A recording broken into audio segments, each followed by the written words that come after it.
أعوذ بالله من الشيطان الرجيم. بسم الله الرحمن الرحيم. هل أتاك حديث الغاشية؟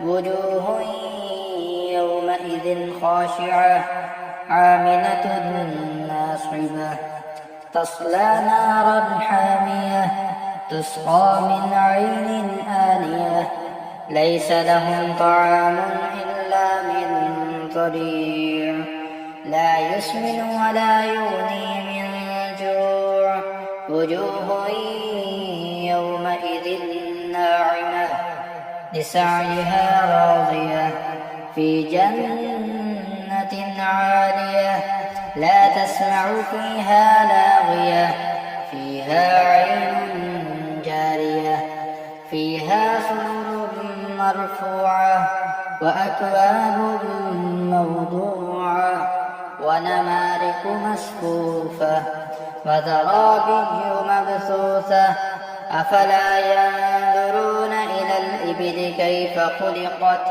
وإلى السماء كيف رفعت وإلى الجبال كيف نصبت وإلى الأرض كيف سطحت فذكر إنما أنت مذكر لست عليهم بمسيطر إلا من تولى وكفر فيعذبه الله العذاب الأكبر إن إلينا